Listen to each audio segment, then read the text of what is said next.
buenos días a todos los docentes participantes de este curso y vamos a seguir avanzando con algunas referencias en esta oportunidad sobre oralidad para completar luego con algo más de escritura que quedó pendiente. Así que los invitamos, los animamos a continuar con este curso y también a presentar los prácticos que se han solicitado. Buen día, ¿cómo están? Bueno, estamos acá para continuar con el curso, como dijo el profesor Robustiano. Yo quería hablarles un poquito de los trabajos. No hemos recibido tantos trabajos. Hasta el momento son 3 los trabajos que hemos propuesto. El primero era un trabajo de presentación y de pensar qué era leer y escribir en la escuela. El segundo era sobre tertulias literarias. Y el tercero y el último era sobre el modelo multicomponencial y nosotros proponíamos 2 áreas de este modelo para que ustedes elijan sobre cuáles trabajar y contarnos su experiencia. La presentación de esta última tarea vence el día 18, o sea, la semana que viene. Hasta el momento ustedes deberían tener esas 3 actividades cada uno. Dentro del foro, en este curso, ustedes pueden ver cuáles presentaron cada uno. La evaluación del curso va a ser con un trabajo final y de manera en proceso vamos a ir evaluando, ¿no?, la presentación de todos los trabajos hacen a la nota final del trabajo, ¿no? Bueno, vamos a empezar ahora con la oralidad en la escuela. Mira, aquí ibas a dar la primera diapositiva. Bueno. Bueno, yo pensé que era uno yo. Por eso. Bueno, el lenguaje, comenzamos entonces con la primera diapositiva. El lenguaje humano tiene 2 modalidades, oralidad y escritura. Y por eso el pasaje de una modalidad a la otra no solamente es normal, sino que es absolutamente deseable. No es lo mismo hablar que escribir. Digamos que son 2 caras de la misma moneda, pero es necesario sistematizarlo. No hablamos igual que escribimos, y en eso es en lo que nosotros tenemos que trabajar. Seguimos avanzando. Vamos a ver la otra diapositiva que dice: la oralidad es la forma primera del lenguaje. En la medida en que muchos pueblos desarrollaron y desarrollan su cultura sin necesitar de la escritura.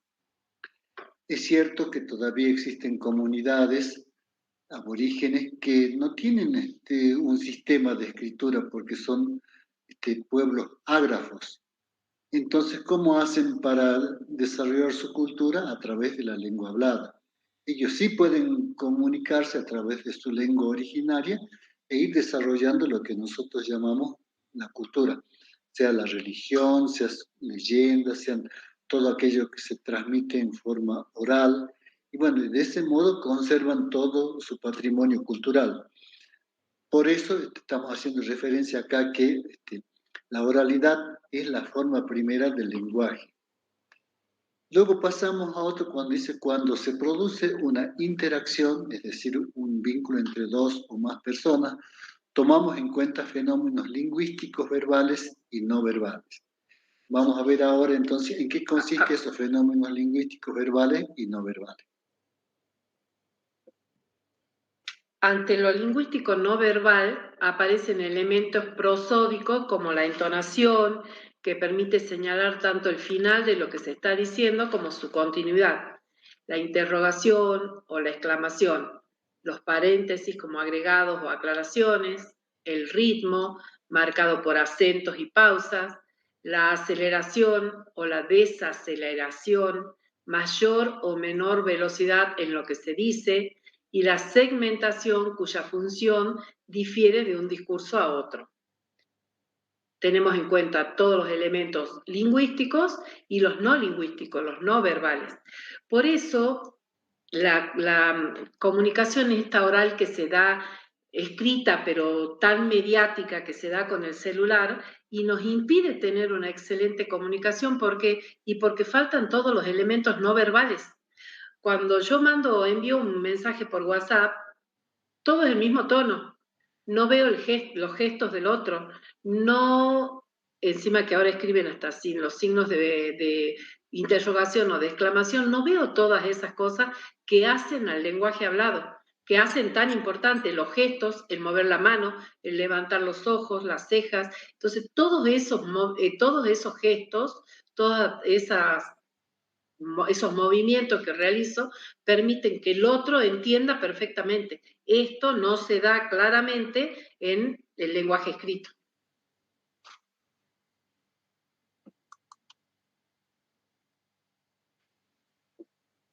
Bueno, vamos a considerar ahora dos aspectos muy importantes cuando se trabaja la oralidad.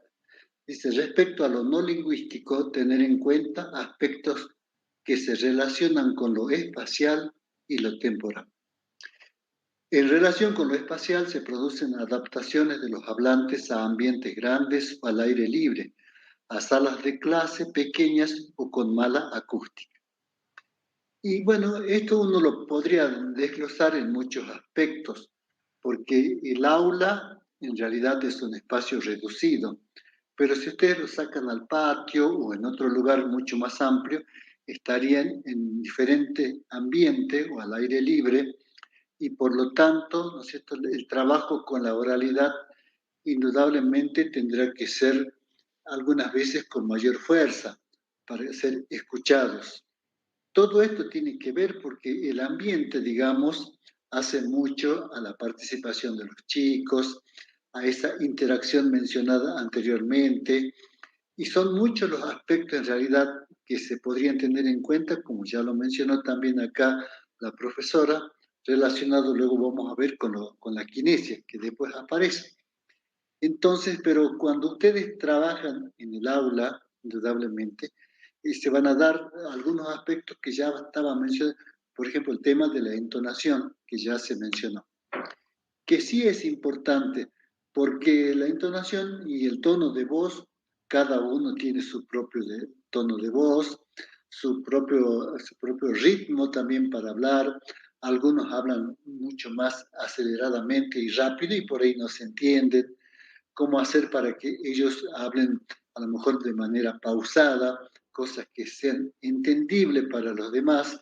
Todos esos aspectos ya mencionados, pero que es necesario tenerlos en cuenta cada vez que los chicos van a hacer alguna actividad vinculada con el desarrollo de la oralidad. Qué importante cuando trabajamos la oralidad tener en cuenta la relación con el espacio, ¿no? Con el espacio en donde se está llevando a cabo esa actividad de oralidad.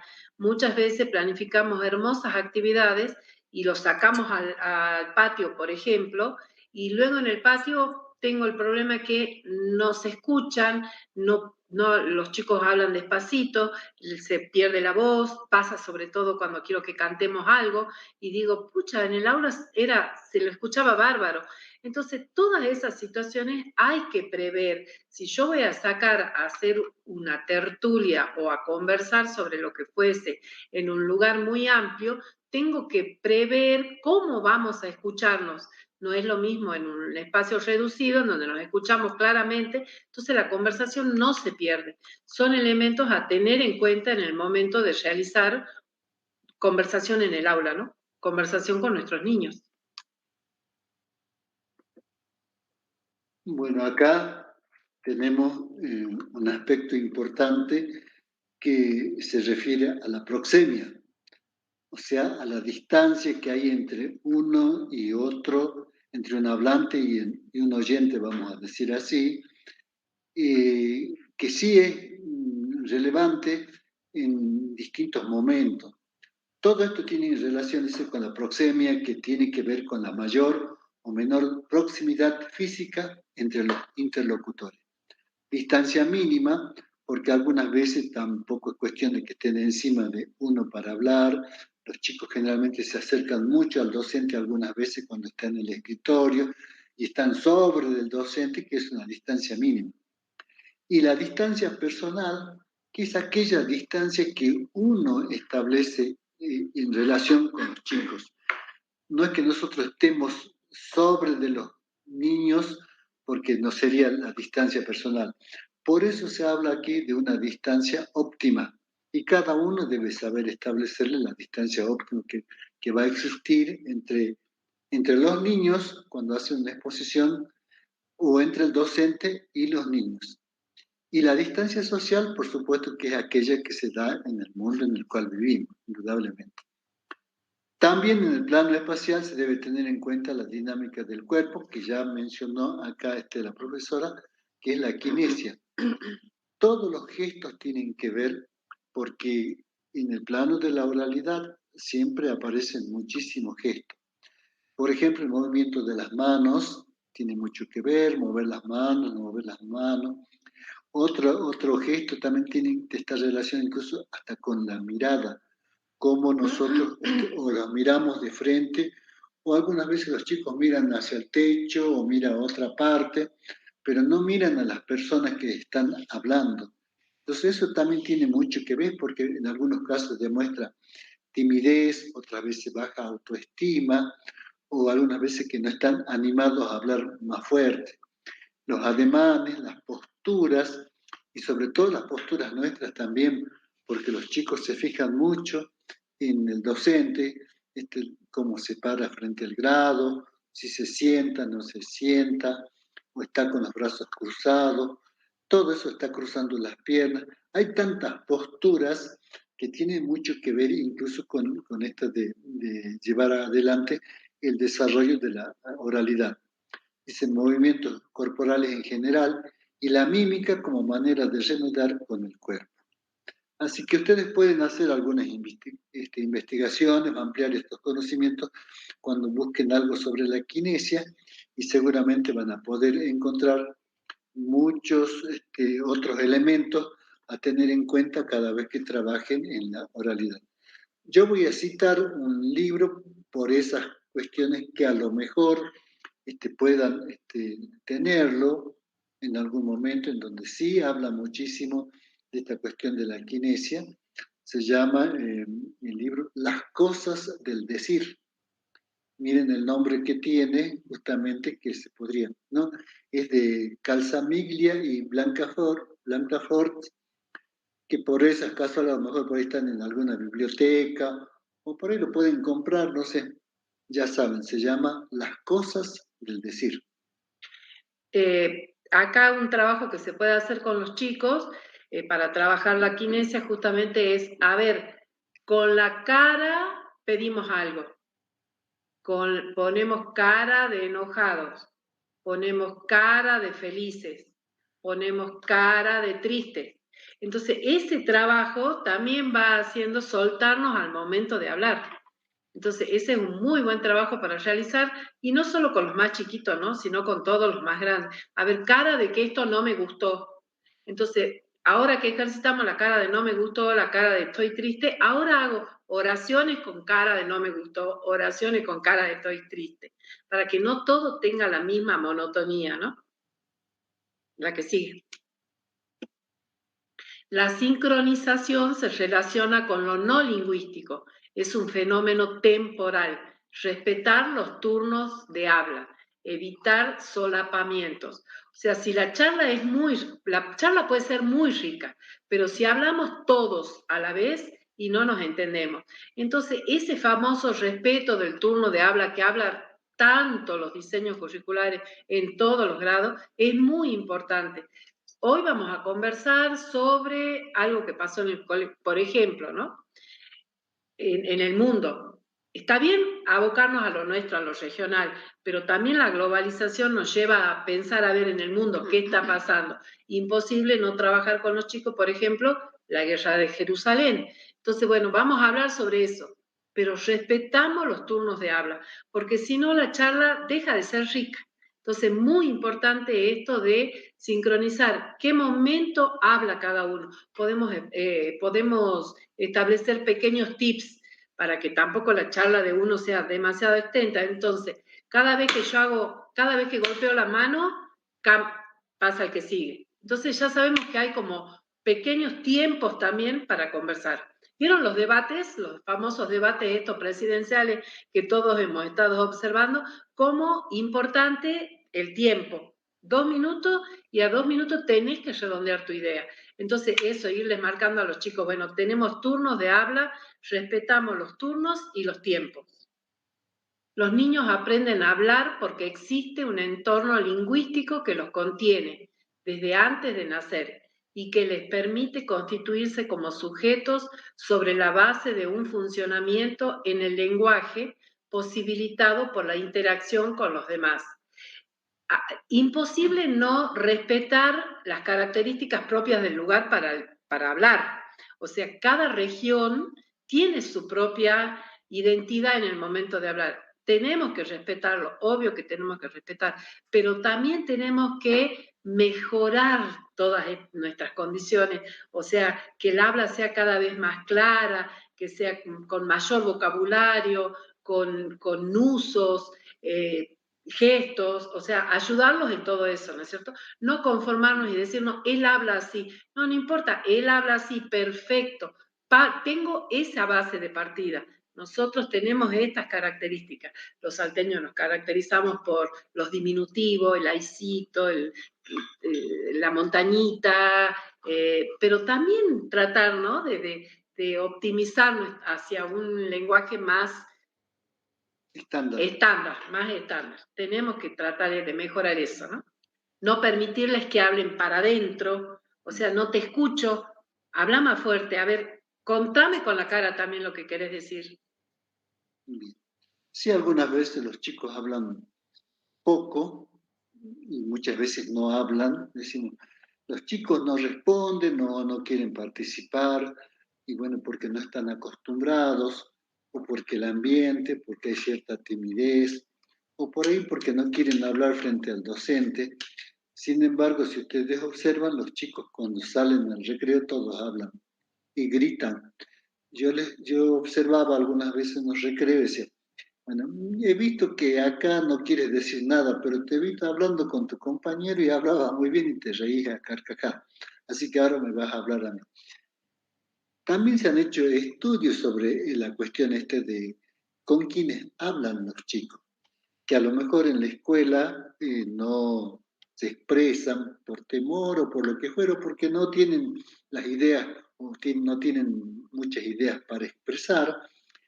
Y sin embargo, como decía, cuando están fuera de la escuela, todos los chicos generalmente hablan. Y se ha visto, se ha hecho algunas investigaciones viendo cómo chicos que no hablan se tuvo en cuenta en su salida. Por ejemplo, salen con el papá y van conversando tranquilamente con el padre. Algunas veces los llevan de la mano y los chiquitos van conversando de 4, 5, 6 años, los más grandes. Y siempre que van por la calle, si van 2 o 3, van conversando. Y hablan tranquilamente entre ellos. Y uno por ahí no se explica por qué en el aula no pueden. Pero bueno, en eso hay que ayudarlos para que de a poco vayan desarrollando justamente la lengua hablada. A hablar se aprende hablando y a escribir se aprende escribiendo, a leer se aprende leyendo. Entonces debemos propiciar en el aula esos pequeños momentos para hablar, para conversar, no solamente la lección oral que debe ser parte, ¿no?, de nuestra rutina. No solo vamos a poner nota en lo escrito, sino también en las lecciones orales, volver a las lecciones orales. Estudiamos las arañas, bueno, mañana una pregunta cada uno sobre las arañas, pero no siempre esto, ¿no?, de que la oralidad es solamente para dar lección. Proponer pequeños momentos, por ejemplo, vamos a iniciar la mañana contando lo que nos pasó a cada uno, brevemente. Tenemos un minutito para contar algo lindo que me pasó ayer, o algo lindo que vi, o algo de lo que me enteré, o algo que me hizo sentir triste. Comenzar la mañana dándole un pequeño momento a cada niño para expresar lo que siente, cómo se siente, o alguna vivencia. Bien. Acá hemos puesto, así a manera de conclusión, algunas actividades y estrategias. La vamos a ir mencionando y vamos a ver de qué modo a lo mejor se podrían trabajar. Cuando hablábamos recién, mencionaba la profesora acá que todos los días podrían darle unos momentos para hablar. Podrían hacer algunas pequeñas narraciones de la vida cotidiana, como decía, ¿no? ¿Qué le pasó? ¿Qué hicieron? O llegar el lunes, cómo han pasado el fin de semana, si tuvieron alguna fiestita de cumpleaños, los van a se han ido a ver un partido de fútbol y ahí todos van a querer participar, les aviso, porque ya hemos puesto a prueba cada vez que decimos, bueno, ¿qué equipos han jugado en tu barrio, en la cancha que están? Y ya enseguida nomás todos quieren hablar. Ahí se les faltan las palabras para decir todo lo que ha pasado.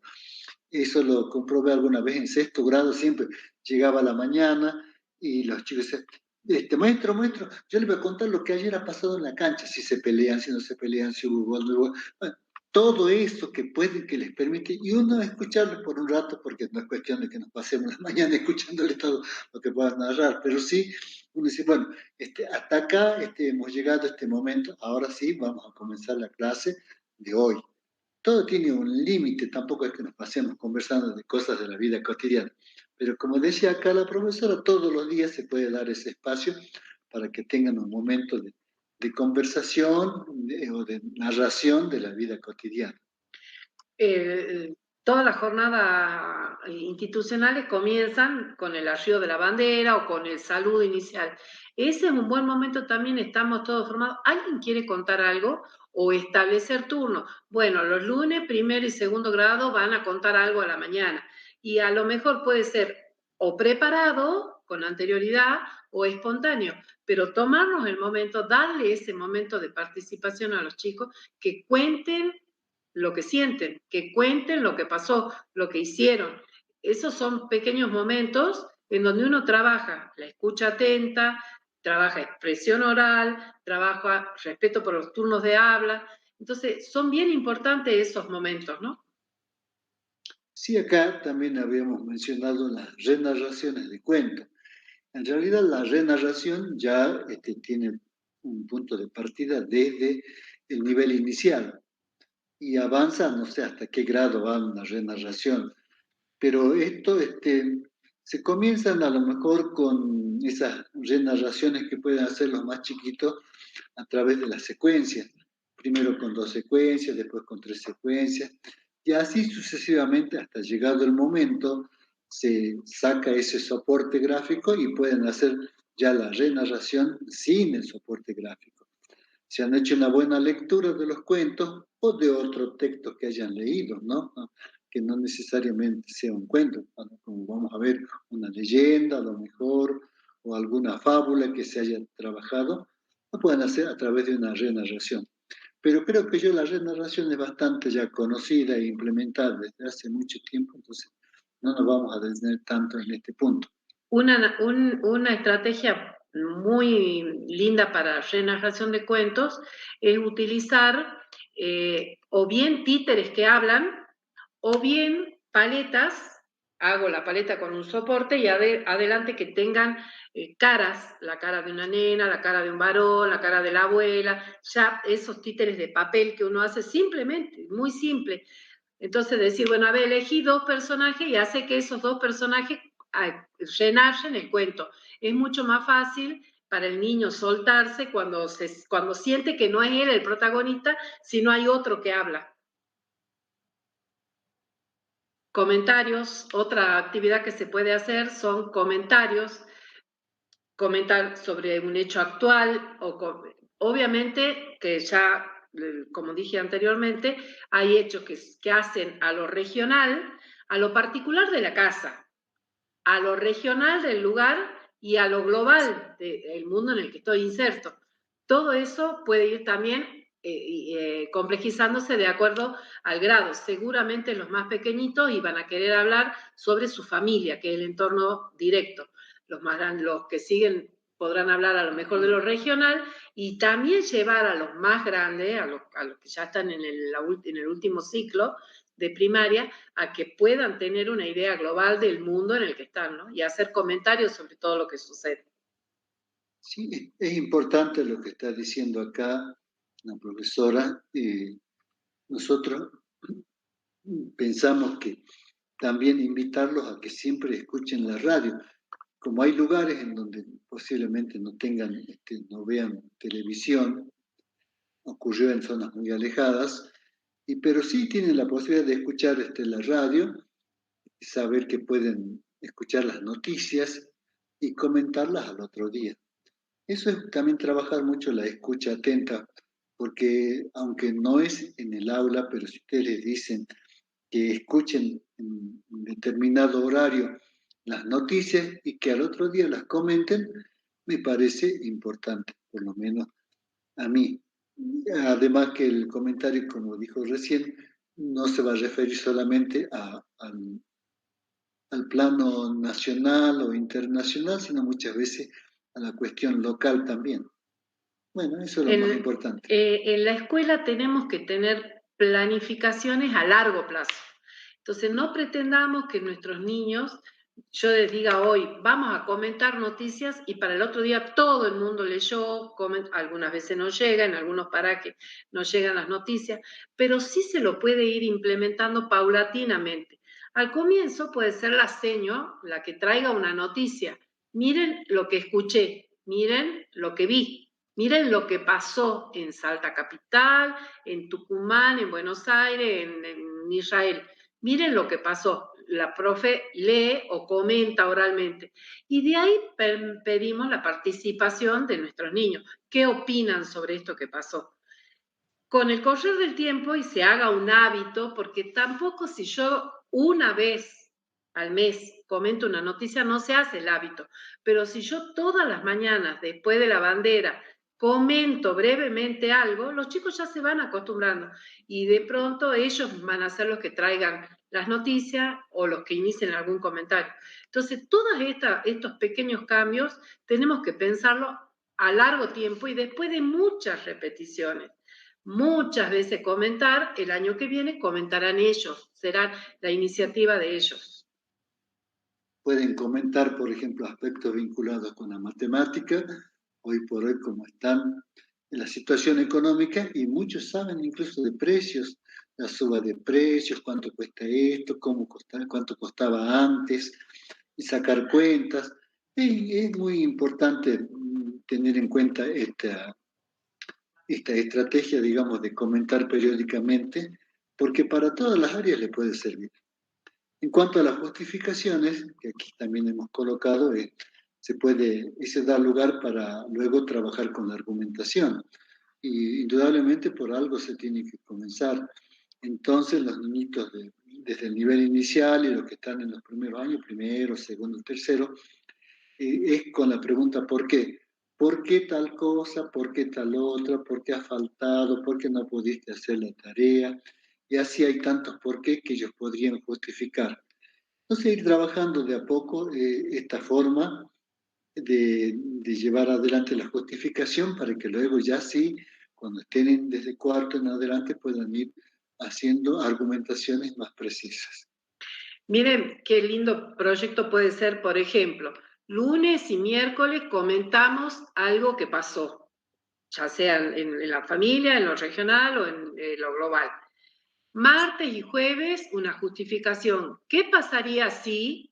¿O qué haría yo si? Toda la entrada, en 10 minutos, 5 minutos. ¿Qué haría yo si hoy, no sé, apareciera una flor nueva? ¿O qué haría yo si hoy apareciera un zorro?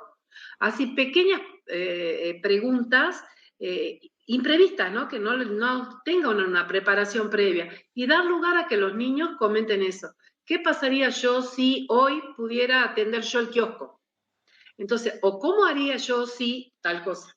Entonces, esas preguntas así, hasta insólitas pueden ser, dar pie a que los chicos comenten. Yo les aseguro que si ustedes establecen lunes y miércoles, comentamos algo. Martes y jueves hacemos ¿qué pasaría si? O ¿cómo haría yo? Los chicos van a estar esperando esas preguntas para responder. Y es una forma de incentivar el hablar en público, el hablar claro, porque el otro me tiene que entender, ¿no? Y el ser espontáneo, no grandes preparaciones como lo tienen las lecciones orales. Es otra forma de hablar, ¿ven? La lección oral implica un estudio, una preparación previa. Esta es la espontaneidad. Bien.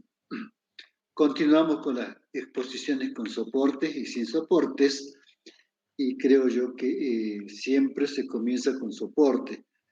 Ese soporte, que puede ser en algunos casos un power, puede ser una ilustración, una lámina, alguna diapositiva, si les parece. Bueno, algo que puedan tener, un mapa conceptual, algún esquema que hagan para poder exponer, porque va a ser de guía ese soporte, y de modo que a medida que avancen, ese soporte ya desaparezca y puedan hacerlo sin el mismo. Es decir, poder dar una explicación, alguna descripción, lo que fuere, ya sin contar con esos recursos que he mencionado.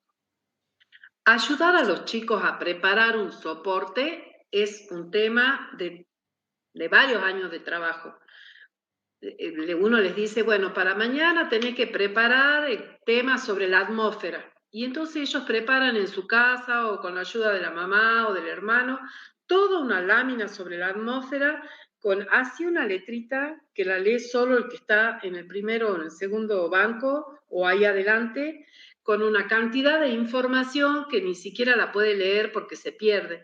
Entonces, si yo voy a hacer una exposición con soporte, previamente tengo que dar una clase cómo preparar una lámina para que sirva de soporte. La letra, qué tamaño tiene que tener, qué colores tiene que tener, cuán vistosa debo ser y palabras claves que me ayuden. Si yo voy a hablar de la atmósfera, pongo concepto, capas y a lo mejor utilidad, nada más. No pongo todo, lo otro lo tengo que estudiar yo, lo otro lo tengo que saber, pero palabras clave que a él le indiquen cómo exponer luego. Entonces, fíjense, primero, segunda, tercera exposición, antes de largarlo a que dé una exposición, primero lo ayudemos a hacer ese soporte que necesita, con esas palabras clave y bien presentado, para que los otros chicos también les sea clave la lámina, si no, no les sirve ni al niño ni a los compañeros. Entonces, si la exposición va a ser con soporte, hay que trabajar el soporte. Tiene que ser acorde para que se lea y para que sirva, cumpla alguna función. Bien. Acá también figura el teatro leído. La cuestión del género teatral, y por lo menos lo que he podido rastrear siempre, es que siempre se lo deja al final, cuando debería ser lo primero que se trabaje, porque es un texto muy completo. Yo diría que dentro del texto teatral está casi toda la gramática. Entonces, por eso acá hemos puesto el teatro leído. Y sí, los chicos pueden desde pequeños nomás asumir, cuando ya aprenden a leer, ir representando a algún personaje y hacer ese teatro leído, porque ya tienen, fíjense, cuando leen un texto teatral siempre va a haber oraciones exclamativas, oraciones enunciativas, cambio de voces, porque los que participan como actores son diferentes, diferentes tonos de voz, diferentes movimientos, pues tiene mucho que ver la proxemia y también la kinesia dentro de esto. Por eso siempre aconsejo que esto del teatro no se lo descuide. En realidad, vuelvo a insistir, que si uno hace un análisis mucho más minucioso, van a encontrar prácticamente toda la gramática inserto dentro del género teatral.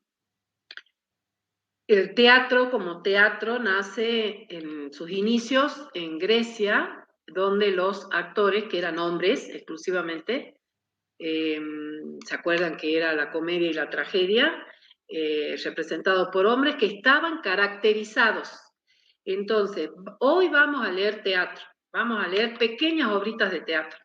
Tener a mano o pequeños o disfraces o antifaces anteojos, plumas, porque el estar caracterizado hace que no sea yo, que me sienta el otro, que pueda ponerme en el lugar del otro, y eso me ayuda al niño a poder tener más desenvoltura. Entonces, si vos tener ya una caja con muchos vestidos, repito, antifaces, en Grecia nadie actuaba a cara limpia, eran grandes antifaces, entonces eso ayuda a desenvolverse.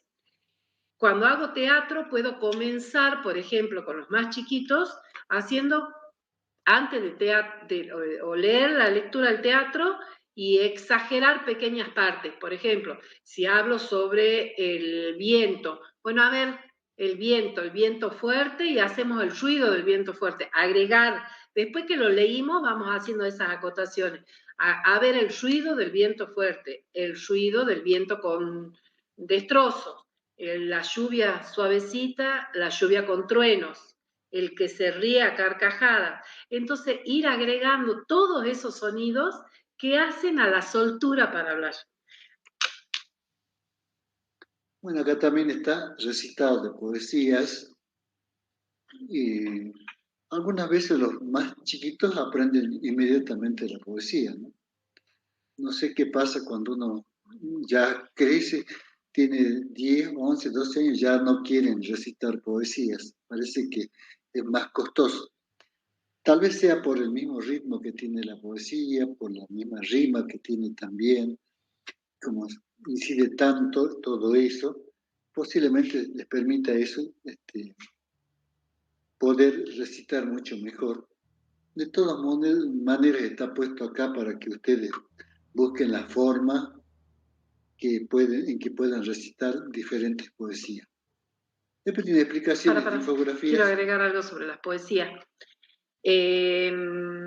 Algunas veces tenemos que tener cuidado con la poesía. Por ahí que ellos elijan la poesía está bueno porque eligen el tema que a ellos les gusta y una poesía que a ellos les llega. Porque por ahí yo docente doy la poesía que a mí me gusta, pero al chico la poesía no le dice nada ni para atrás ni para adelante, no entiende ese lenguaje, ¿no es cierto? Que tiene tantas metáforas que tengo que estar preparado.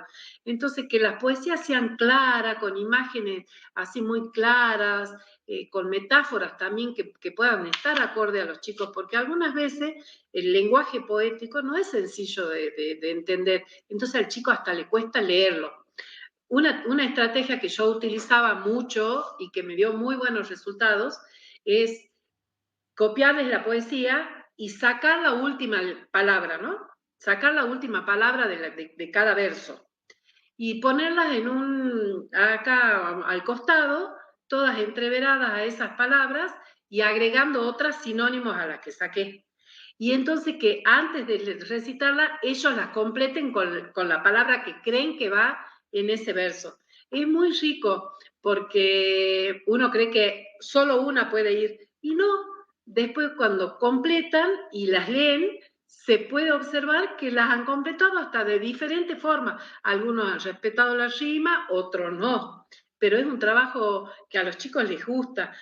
Si sacan la palabra, recuerden poner, además de las palabras que han extraído, otras que sean sinónimos. Entonces eso va a dar pie a que después, cuando completen, queden poesías distintas. Y entonces a ver cómo la contesta cada uno, cómo la completan cada uno. Y van a ver, de acuerdo también, esto está muy bueno para hacer en un plurigrado, de acuerdo al nivel de cada niño, y van a ver algunos que van a completar ese verso respetando la rima y otros que no. Y bueno, es de acuerdo a la complejización de cada grado, ¿no es cierto? Entonces, está muy bueno. Recuerden, del verso extraigo la última palabra, las pongo en un costado, todas juntas, y el niño puede ir completando con la que a ellos les parezca.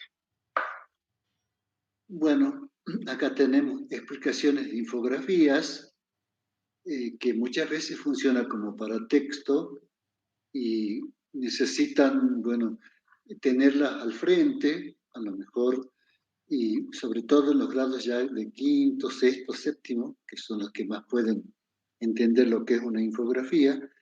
Y esto no solamente para la parte de lengua, ya sabemos que aparecen muchas infografías en la parte de ciencias sociales, ¿no? De historia, de geografía, de ciencias naturales también. Y ahí pueden dar ellos las explicaciones teniendo como soporte gráfico esto. Sí, la verdad que hay muchas, indudablemente va a haber muchas estrategias y no las vamos a explicar todas porque son bastantes las menciones que tenemos acá. Y ustedes sabrán hacer un buen uso, busquen, acostúmense a investigar qué son las infografías, cómo están, y seguramente en los mismos libros que están manejando los chicos, los manuales, debe haber muchas infografías para que ustedes las utilicen, no necesariamente que las hagan, sino que los chicos aprendan a leer esas infografías porque son textos no continuos, se llaman textos discontinuos, y bueno, pueden sacarle buen provecho. Importante porque vivimos en un mundo con tantas imágenes, vamos por la calle y hay imágenes, donde nos movemos hay imágenes. Entonces, bien importante esto de las infografías. Y como dice el profe en el libro de ciencias, hay muchas. Entonces, por ahí sacar toda la explicación que tiene y a ver que ellos sean capaces de explicar lo que están viendo en esa secuencia sin el texto que ya está escrito. Después de que ellos lo expliquen, recién le probemos el otro texto, ¿no? Otra estrategia puede ser descripción de objetos. Miren qué buena idea presentarnos hoy al aula. Llego a lo mejor con, no sé, con un elefante o algún adorno que tengo en casa o no sé, o que lleven ellos algún objeto, lo pongo ahí en el medio y entre todos vamos a ir describiéndolo. También es una actividad que tengo que irla ejercitando. Primero podemos describir entre todos describimos este objeto. Utilicemos, por ejemplo, la mayor cantidad de adjetivos que podamos.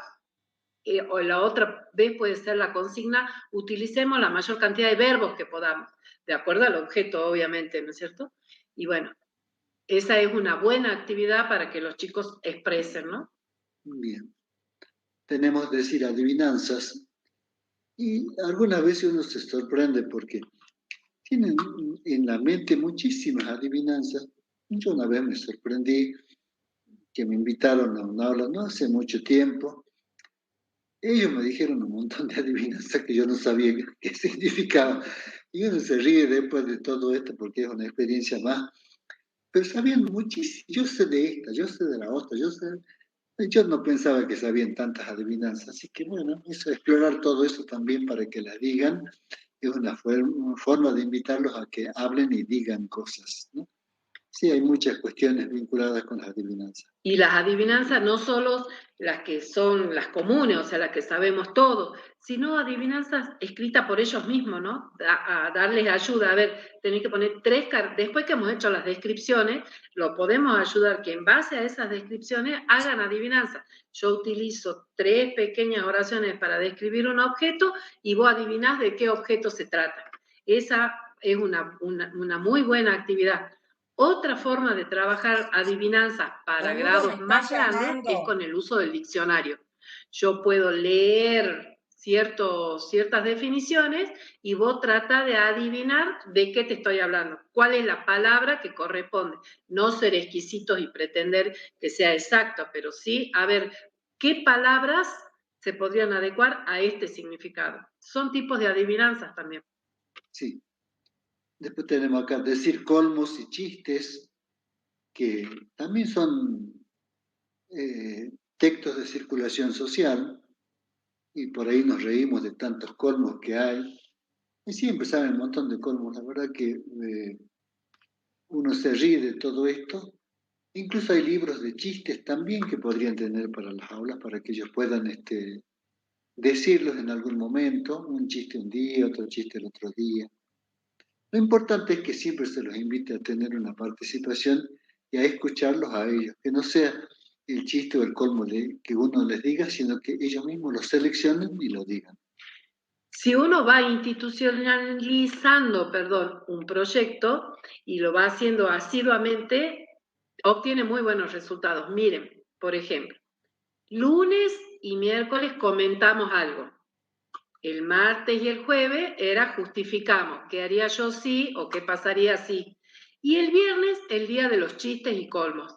Los chicos ya se pasan la semana pensando, a ver, y nos puede llevar 10 minutos a la entrada, nada más, y vamos haciendo que la participación sea asidua. Puede ser todo el colegio, toda la escuela, si somos pocos, somos 14 chicos, o puede ser, bueno, hoy primer grado, hoy segundo, y ya tienen el proyecto, miren, armado un día cada una de estas actividades, 10 minutos antes o 10 minutos a la salida, o al terminar el primer recreo. Termina el primer recreo y para entrar en calma, entonces nos sentamos cada uno ya estableciendo los lugares y hacemos esto de 10 minutos conversar entre todos. Son momentos claves para aprovechar para la conversación. A la entrada o a la salida no tanto porque los chicos están cansados, pero a la entrada o después de un recreo, del primer recreo, ideal. Puede hasta ser más espontáneo si les permitimos que sigan comiendo tranquilos, sentados, mientras conversamos 10 minutos. Después estarían las simulaciones de radio o televisión y hacer que los chicos hagan las veces de locutores o locutoras, dar una noticia, por ejemplo, dar una receta también, algo interesante a través. Por eso hablamos de simulaciones. Y la verdad que no es tan difícil en el aula tomar una hora para trabajar. Hoy vamos a hacer de cuenta que somos locutores y vamos. Por supuesto, estará enmarcado dentro de un proyecto previo o hacer un locutor de televisión. Creo que todos ven televisión y saben que los que están al frente de un programa son los que hablan o dicen, o comentan, o arman un debate también, o bien van dando explicaciones, o también dan a conocer, así como dije hace otras recetas, algunos textos instructivos, tantas cosas que hay que se dicen por la radio. Después sigue, conversación espontánea. Muchas veces los chicos espontáneamente quieren contarnos algo. Y nosotras, docentes, estamos apuradas por el currículo, por los contenidos, porque tengo que terminar tal o cualquier tema, y no los escuchamos. Y ahí estamos perdiendo un valiosísimo momento de que el chico se exprese. Entonces, cuando el niño viene espontáneamente o levanta la mano en el aula para comentar algo, o sea, tener la cintura para poder escucharlo sin que tampoco, o sea, nos lleve toda la hora conversarlo. A lo mejor vale la pena llevar toda la hora a conversarlo, pero darnos el momentito de escucharlos, de atender lo que quiere decirnos. También está la conversación dirigida sobre un determinado tema. Hay que medir el tiempo de duración de esta conversación dirigida. Cuando digo la conversación dirigida, no solamente en la parte de lengua, esto tiene que ver con todas las otras áreas del conocimiento y ustedes de acuerdo al grado en donde estén, o si es pluri, ver qué tema les resulta interesante para hacer esta conversación dirigida, hacer que lean a lo mejor ya en sus casas algún texto previo, de modo que al otro día se lleve a cabo esta conversación, ¿no? Sin salirse del tema que trata, ya sea un texto informativo, un texto expositivo o argumentativo, o bien un texto, digamos, que, que tenga otras características de los comunes.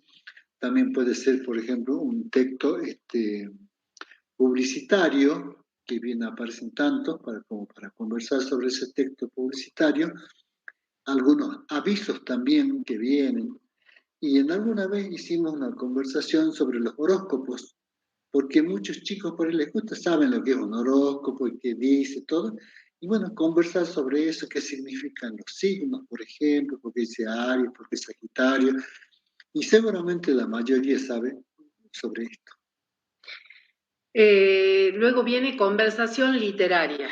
Bueno, esto puede adecuarse a una tertulia, la tertulia literaria, conversar sobre canciones, conversar sobre poesías, conversar sobre cuentos, conversar si podemos ver hasta una película. Podemos conversar, a mí me daba muy buen resultado. ¿Vieron las frases, todas las frases que pueden ser, por ejemplo, al que madruga, Dios lo ayuda? ¿qué significa al que madruga Dios lo ayuda? Y ustedes deben tener muchos dichos populares ahí, regionales en cada lugar. Bueno, a ver, ¿qué significa sin ton ni son? Entonces, en casa de herrero, cuchillo de palo. Miren cuántos regionalismos tenemos, cuántas frases así populares y que los chicos no entienden bien qué quieren decir. Entonces, a ver, no ponerle la frase y ese puede ser hasta trabajo para la casa. Conversamos en familia qué quiere decir tal cosa. A ver si después somos capaces de entre todos poder decir qué significa al que ayuda, Dios al que madruga, Dios lo ayuda. ¿Sí? Bien. Ustedes pueden buscar en Google así la conversación literaria y hay material para que ustedes investiguen y estén más seguros de lo que implica una conversación literaria, ¿no? Recuerden que la conversación literaria pueden hacer desde el nivel inicial hacia adelante, así que enhorabuena que lo hagan. Bueno, esperamos, ustedes van a tener esto grabado, o sea que todas estas estrategias que hemos ido mencionando y hemos ido dando, esperamos que les sirvan de ayuda para poder emplearlas en el aula, ¿no? Sería muy interesante si alguna de las estrategias que hemos nombrado, que le hemos dado, les sirven y las ponen en práctica, si nos quieren comentar, nos encantaría. Muy bien, vamos a pasar ahora a un tema sobre las leyendas, que tiene que ver también mucho con la conversación literaria. Tomamos este texto porque nos parece el más adecuado para transmitirlo, y así que enseguida vamos a leer una leyenda y luego vamos a sugerir actividades relacionadas con la misma.